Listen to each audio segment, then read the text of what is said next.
Universal Studios in Orlando, Florida is one of the most visited theme parks in the world. It has top-tier attractions and rides and has arguably the best Wizarding World of Harry Potter out there, and there's something for everyone in the family to do, whether you like thrill rides, motion simulators, or just relaxing at a theme park. Universal has you covered. There's just one problem. It's super expensive. In this video, I'm going to break down the top ways of saving money on your Universal Studios Orlando trip. Stick around to the end because I'm going to give you the top money saving tip that a lot of newbies don't know before visiting the parks. Before we begin, I wanted to remind you of our Japan trip coming up very soon. Make sure you're subscribed so you don't miss those adventures. It's totally free and it really helps the channel grow. So first up, we're going to cover something very obvious, and that's not to spend too much on your ticket. Now, there are tons of scams out there and you don't want to trust just any third-party website, but keep in mind that Universal Orlando tends to be the most expensive place to buy your tickets even ahead of time. So one service we use most times when we go to the parks is Undercover Tourist. I'm including a link down below. If you're staying at the parks for more than 2 days, it's typically a bit cheaper to book through there, and we've never had an issue. This tip might surprise some people if they've never been to Disney World or Universal theme parks, but they actually let you bring in your own food and drinks. Now, this is super helpful because you can cut down on eating at the parks, which is what takes up a lot of your budget every day. So we highly recommend packing protein bars,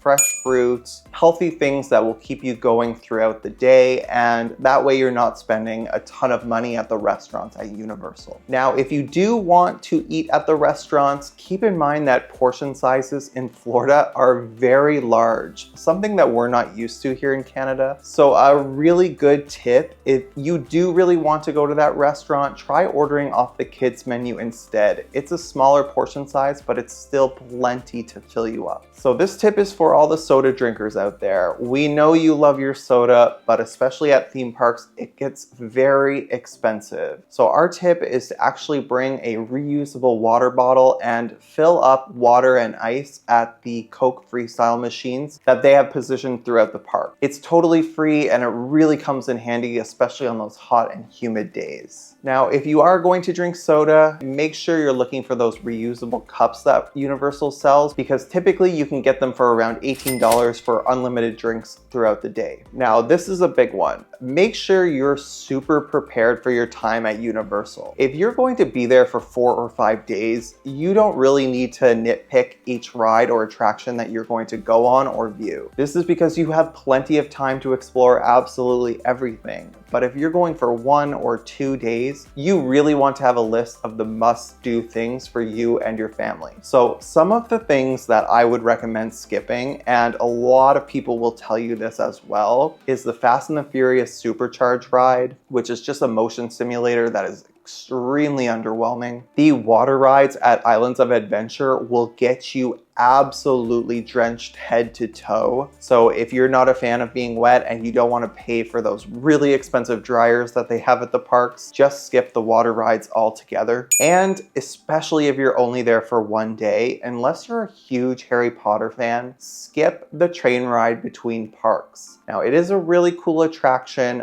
but the wait times tend to be extremely long. And the fact of the matter is, you can walk between Universal Studios and Islands of Adventure far faster than you can by taking that train. So like I said, unless you're a huge Harry Potter diehard, I would skip this and simply walk. If you're comparing Universal to Disney World, there are far less things to do overall, and instead of it being 4 parks, it's 2 parks. That means that if you don't want to spend money on a 2-day ticket and you really want to pack everything into 1 day, you absolutely can. Andy and I do this all the time. We love going to Disney World and tacking on a 1-day ticket to Universal, and surprisingly, you can get the most popular things done in just a day. So what we like to do is stay at a Universal hotel, get that early theme park admission, go to Universal Studios during the morning until about 12:30, get all of those major attractions done there, and then head over to Islands of Adventure, which we feel has a lot more fun attractions. So this might seem like a weird tip, but Universal has a very inexpensive annual pass. So if you're planning on going for 2 trips in a year, you may want to look into getting an annual pass. It could end up saving you money on those daily tickets. Now, with Disney World, an annual pass is going to run you $1,500 plus tax, but at Universal, they have different levels starting at $425 and going up to $905. Now, this might seem like a lot until you start looking into those daily ticket prices. So if you plan on going any other time throughout the year, consider the annual pass. Now, this is a tip I actually didn't even know until I was researching this video. So if you are a AAA member, you actually get special discounts on tickets, merchandise, and food within the Universal Orlando theme park. So if you are a AAA member, take a look into this and see how much money you can save with your membership. This might be an obvious one, but consider visiting the parks on off-peak times. The ticket prices, the hotels, the flights, everything is less expensive when you're visiting during the off-peak times. Now, for any theme park in Florida, I would say the off-peak times are August, September, and then in January. So this tip is if you're a sucker like me and you love buying merch when you're inside the theme parks. One of the things we like to do is actually go to Target, Walmart, Uniqlo, any department store that sells branded merchandise and buy some clothes before you go. You can save up to about 50 to 60% off these items without buying them in the parks. One of the most expensive add-ons at a Universal or even a Disney park is the photo passes. I don't think that you need this. The team members at Universal Orlando are more than happy to snap photos of you and your family on your cell phone. So there is no reason to pay for the photo pass unless you really want those on-ride photos.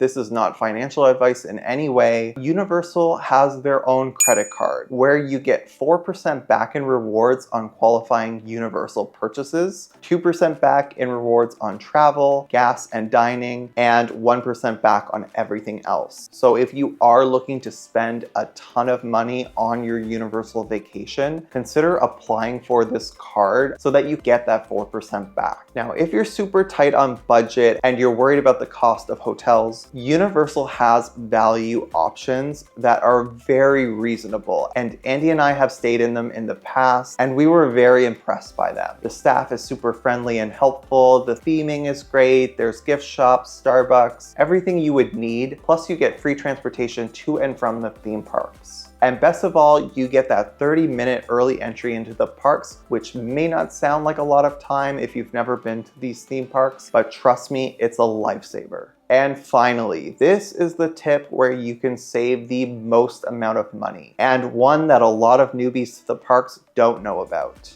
So if you're not super tight on budget and you want to have the best time possible at the parks, you are going to want an Express Pass, which allows you to skip lines. Don't hate, VIP coming through. It's natural to feel jealous. Hey, we'll let you know how it is. The problem with these passes are they are super expensive, sometimes even more than the ticket price to get into the park. However, if you are staying at one of Universal's more luxurious resorts, like Portofino Bay, for example, you and your family all get Universal Unlimited passes included in that. So while you're paying more upfront for the hotel nightly room rate, you are actually saving in the long run. And to prove this, I'm going to lay out an example. So let's say you're going on a Universal vacation near Christmas time. I'm using Friday, December 20th until Sunday, December 22nd as the dates. I'm selecting 2 adult and 2 child tickets, 1 park per day, which would cost you around $1,267. Adding Express Unlimited Pass onto that for everyone for each day would be $2,120 just for the passes. Yes, you heard me right. Staying at Dockside or Surfside Inn will cost $360 for the 2 nights. That's a total of $3,747. Again, you heard that right. Now, if all else stayed the same, but you stayed at a signature hotel like Portofino Bay, the hotel cost would be $1,404. But with no Universal Unlimited Express Pass cost, totaling $2,671. That's a savings of over $1,000 right there. Of course, not everyone is looking to drop this kind of cash on theme parks. I totally understand that. But if you are considering Express Pass at all for any of the days, I highly recommend looking into the Signature Hotels. It is well worth that additional cost. And there you have it. Now you know how to save thousands on your Universal Orlando trip. Are there any tips that I missed? Let me know in the comments down below. And with that, I'll see you on the next one. Bye.